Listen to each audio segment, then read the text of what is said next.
Primetime local news, serving the Lakeland and Midwest regions. Good evening and thanks for joining us.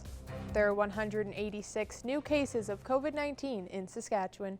13 of them are in the Northwest, with 9 in the immediate Lloydminster area, where we have 127 active cases. Our Northwest zone has 198 active cases, the third highest number in the province behind only Regina and Saskatoon. 162 people are in hospital, with 5 in the Northwest. 324 cases in our zone to date are variants of concern.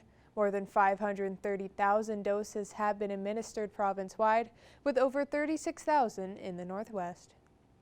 City Council received an update this week on the Lloydminster Public Library's move. Jace Mackey has more on some of the cost savings the city has identified. As part of the library relocation project, the library's existing furniture was inspected, and it was determined that only the mobile shelving units would be relocated to the new library location in Lloyd Mall.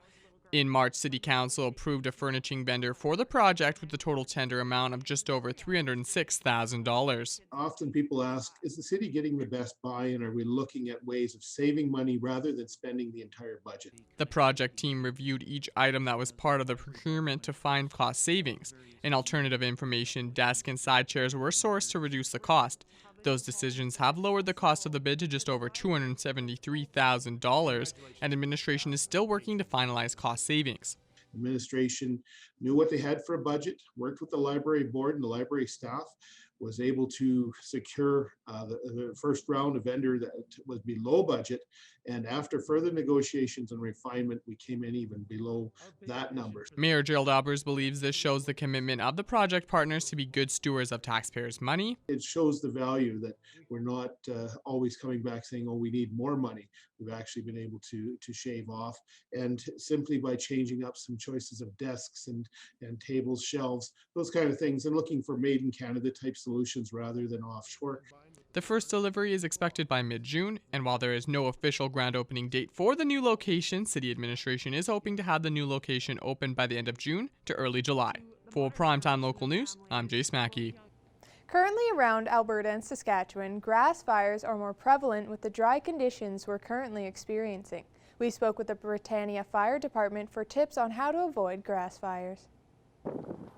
Over the past few weeks, the Britannia Fire Department has responded to numerous calls regarding grass fires in the area. Deputy Chief Aaron Buckingham says those types of fires are more common around this time of year.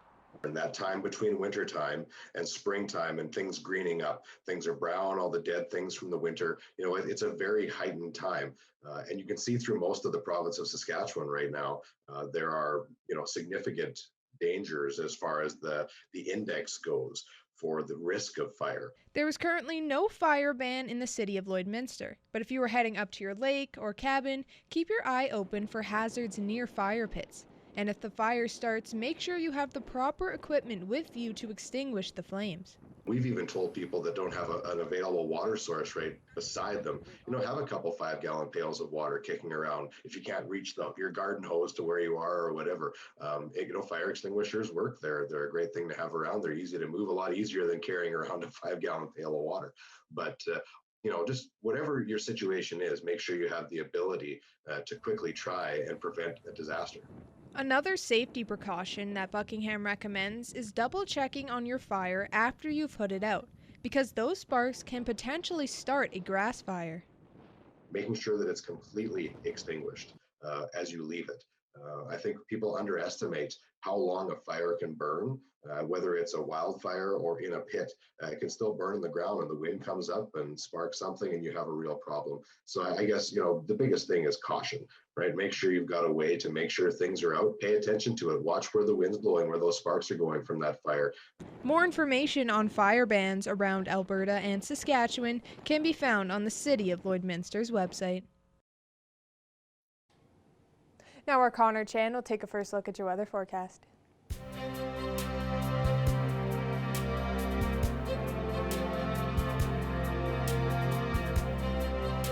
Thanks very much, Jasmine. Sitting around 15 degrees right now. We, of course, seeing a little bit of sun this afternoon, a little bit of rain, not a whole lot as we like to expect as those dry conditions continue to ravage most of Alberta and Saskatchewan, of course, with those grass fires. And we just saw in that story, they continue to be a major issue until we get a lot of moisture back onto the ground. Taking a look to some temperatures in the area, we see lots of 16s and 15s in St. Paul. Bonneville sitting at 18 with 17 in Cold Lake, 15 also out in Edmonton. We had a pretty warm day throughout most of the region here with temperatures in those high teens, 18 degrees in North Battleford as well as we saw that number in Meadow Lake and 19 degrees in Green Lake. Taking a look to the satellite radar, we have lots of rain activity into the southern parts of Alberta. A lot of the majority of areas in that Calgary, Lethbridge area could see some heavy rain. They did see chances of a little bit of snow we could see in those southern parts of south of Calgary, but we are going to see our little bit of rain over the course of the weekend potentially, as we are going to have a very rain-filled weekend. There is a 40% chance we could see some showers here into the immediate Lloydminster area, but for right now, there could be. It's still pretty sunny and a little bit of cloud coverage outside. But looking at -1 overnight is what it'll drop to in North Battleford, going into 21 degrees tomorrow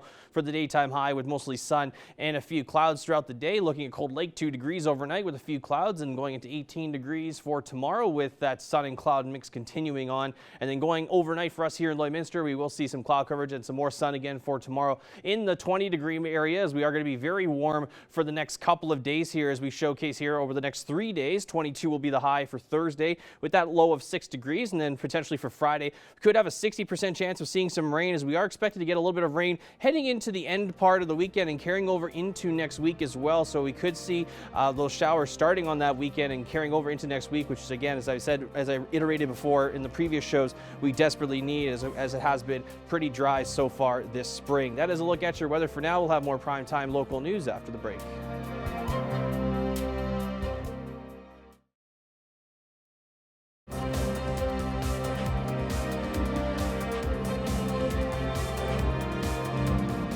Welcome back. With still a month to go before the winners of the Alberta Business Awards of Distinction are announced, BioClean Disaster Services are one of the finalists in the small business category. Connor Chan has more. Jody Herbis, the president of BioClean Disaster Services, joins us here today on Primetime Local News, and we're talking about their nomination within the Alberta Business Awards of Distinction as they were recognized in the small business category. Jody, just give us your reaction to when you found out you were nominated. Surprise. Very, very surprised. Thankful to everyone in the community that nominated us. And of course, great to see our name up there among so many other local businesses. Absolutely fantastic. When you look at what COVID has done to small businesses, what was the key thing that you focused on during the tougher times? Sure. So we have a mission statement, and part of the mission statement is helping people get their lives back. And I think that's the important thing. Whenever we show up, we want to make sure that we're not just there as a construction company. We're not just there as a demolition company or doing asbestos abatement. What does the client need to achieve, and how can we help them get their life back? That's something that we focus on. Obviously, in the community, that's been getting recognized. And so we're just super appreciative of all the customer support and the nominations that we were able to receive. One thing, too, that's been pretty big during the pandemic is community support, and talk about that support for BioClean over the last year as well as beyond that. Huge, and not just BioClean, but so many other businesses. We think of the downturn that happened with COVID and oil prices and so many negative things that seem to be spinning, especially last year and even into this year. And yet the community support that came out of it. We see so many local businesses that were nominated this year for the Alberta Chamber of Commerce Awards. Absolutely fantastic. So it shows our community, even in the downtimes, is still very strong, very supportive of local businesses and supportive of each other. I know there have been other awards won by your business. Is it still humbling to see the recognition and the nominations that you guys are getting? It's always cool. Thank you for asking. Yeah, it's not something we set out to achieve. Our goal is, again, to help a person or a family or a business get back to their life. When we're recognized for that, it's just sort of like, wow, I guess we're doing something right. We got to keep that momentum going. So, you know, we've got a couple local chamber awards sitting on our shelf downstairs. We've got some community support ones sitting on our shelf. Now with the Alberta Chamber of Commerce Award, you know, just being nominated was great. Now being in the finalists just gives everyone that good feeling. And the team, you know, just loved hearing that news because they're a big part of what makes BioClean what we are. Jody, I really appreciate your time. Thanks very much for joining us today.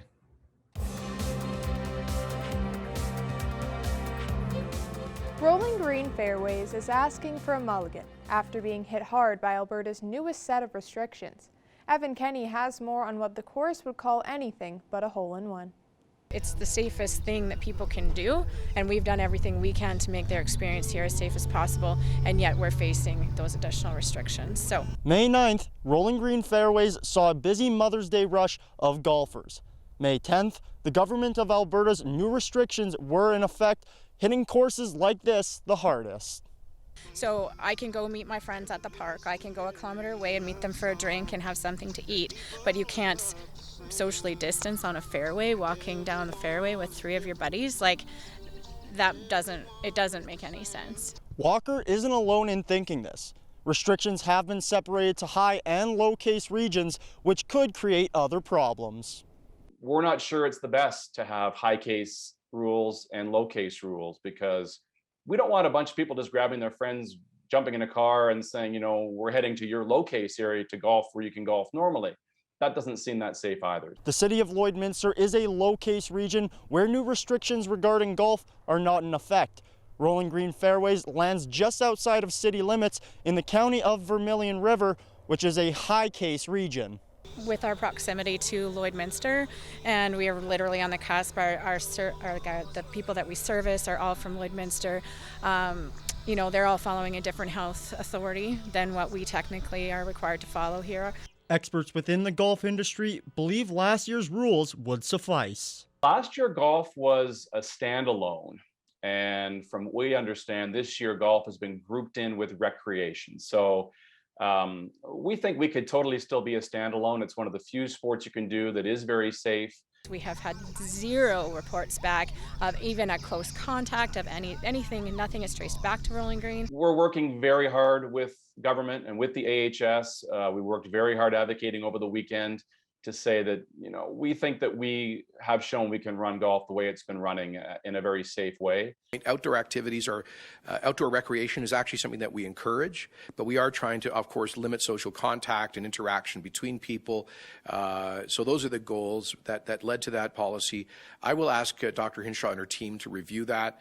Perhaps the Alberta Golf Association could come up with a proposed protocol along those lines where folks are not traveling in the same carts and they stay socially distant. Walker has reached out to MLA Garth Rosewell looking for an exemption on the rules. Evan Kenny, Primetime Local Sports.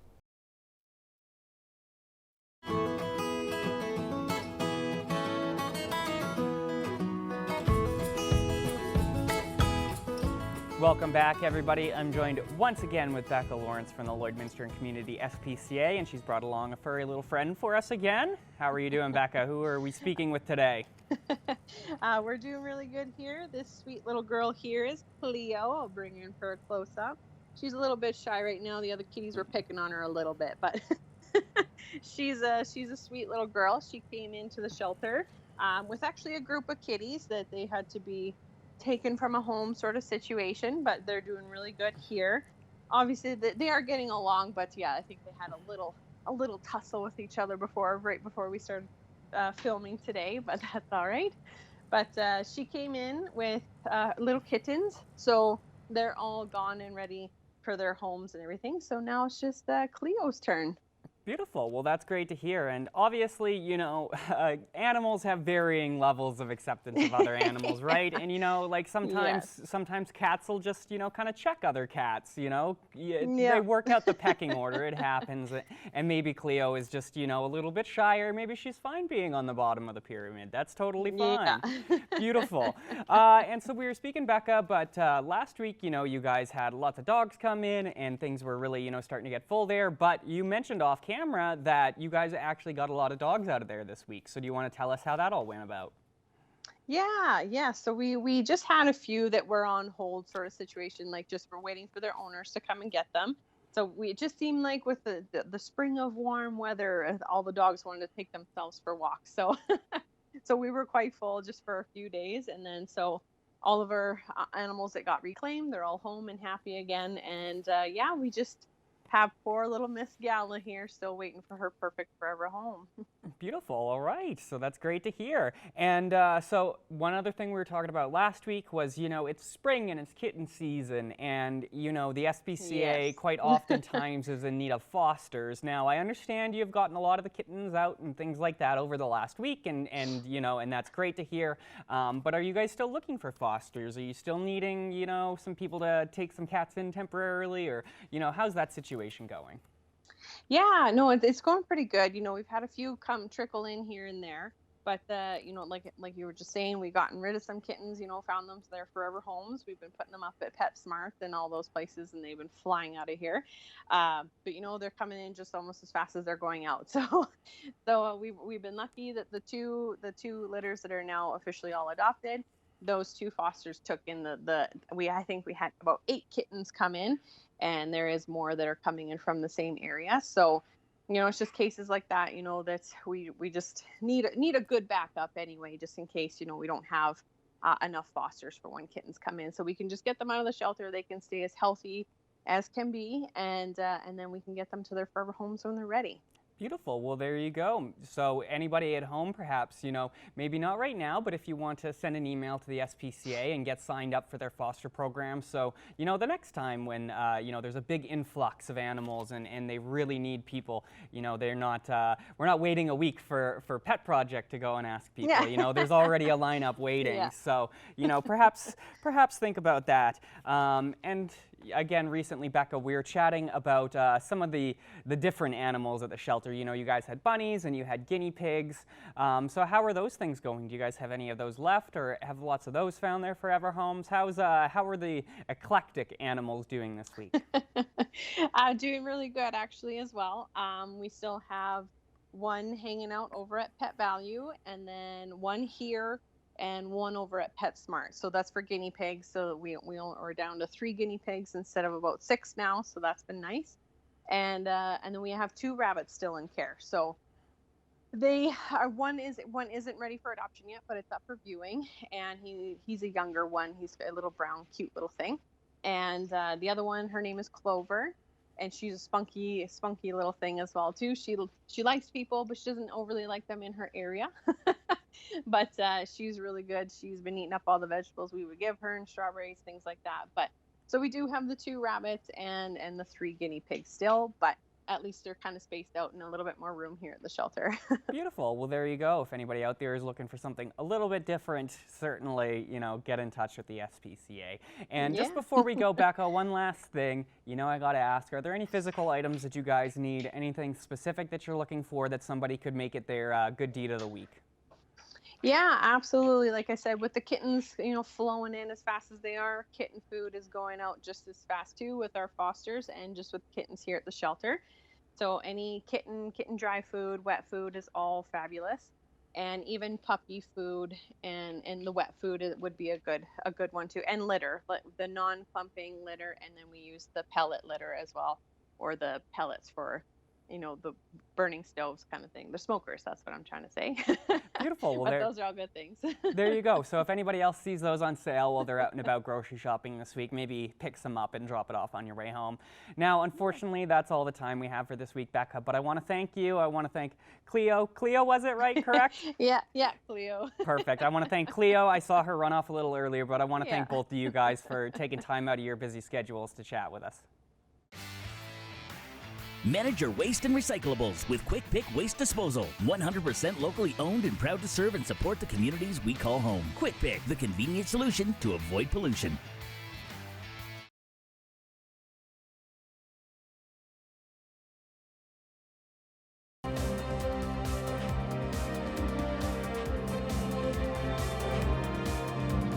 I am joined here today for Primetime Local News with Laura Witch with Home Hardware Building Center Lloydminster. Thank you so much for joining us today. Can you tell me more about the Grow a Row initiative Home Hardware is doing? So what we're doing is trying to promote local gardeners to donate their extra produce to a couple of organizations here in town, whether that is an extra row, an extra couple plants, any extra you have in your garden. We just like to get people planting extra and increase awareness that fresh produce can be donated as well to these deserving organizations. And along with that, try to foster a community within the gardeners of Lloydminster and a place to collaborate and share our successes and our failures and support each other in our growing season. And how many years has Home Hardware been having this initiative, or is this the first year? This is the first for us. And can you expand more on what you want residents to donate to be a part of this? So anything you can grow. Both organizations are willing to accept any type of produce. So that's really amazing. If you are a small scale and you want to grow a couple tomato plants on your balcony, absolutely participate. If you want to go bigger and donate a whole row of potatoes, we can do that too.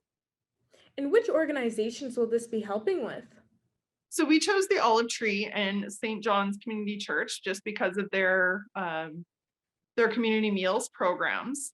They do go through a lot of fresh produce. That being said, if you want to donate to the Salvation Army, or if you're closer to Wainwright or Vermilion and you have a charity there to donate, by all means, I would just encourage people to contact them first to make sure they will accept all types of produce and that there's no restrictions on what they can accept. And through the pandemic, do you believe there will be lots of support from residents to take part in this? Oh, I hope so. I think we've definitely seen an increase in gardeners during the pandemic, and people are looking for hobbies and ways to get outside. This is a great, easy way to do something with your kids, to do something out of the house, and it benefits our community too. And how did the idea come up for Home Hardware to take on this initiative? Personally, I did not realize how much good work they are doing throughout the community. I did not know the Olive Tree also provides hampers for low-income seniors, as well as their community meals. So last year, I personally went and donated a big box of potatoes after I cleaned out my garden. They were so grateful to receive it. So we thought, why not go bigger and get more people involved and increase the donations? They are putting on multiple meals every week for fresh community meals for low-income people. And absolutely, these donations will go a long way to help them and offset their grocery bills for the year. And you were saying that, yes, there will be lots of support from residents that have taken on gardening with this initiative. Does Home Hardware hope to do this annually from now on? Oh, I hope so. I think it'd be great if we could do this every year. And can you tell me more about what gardeners are supposed to do when they drop off their donations? So when people drop off their donations, just snap a quick picture, whether it's the back of your truck with all your produce. If some of the staff at the centers want to get involved, your kids are sitting in a big box of potatoes and you want to send a picture, just tag us in your picture, the hashtag #GrowARow, and share it with us on social media. Your name will be entered in and we'll do a draw for a $100 gift card for Home Hardware Building Center. Great. Well, thank you so much for joining me today, Laura. Thank you. All right, taking one last look here at your weather forecast. There is still a 40% chance we could see some rain tonight and into tomorrow as well, but we'll have mostly clear skies and a little bit of clouds tomorrow at 20 degrees. 22, we'll see that for Thursday and Friday as we get a little bit warmer heading into the weekend, and where we could see the majority of the rain coming here into Lloydminster. So 22 on that Friday and then 20 on Saturday, both with over 60% chance of some showers. 19 degrees, on Sunday, 21 degrees on Monday, and then 17 degrees on Tuesday. There is still a possibility that we could see some rain pop up or into next week as well, as we have as I have iterated for the last couple of days. It is definitely much needed, especially with these dry conditions that we've been having in the prairies. Thank you for joining us on Primetime Local News. Have a great rest of your night.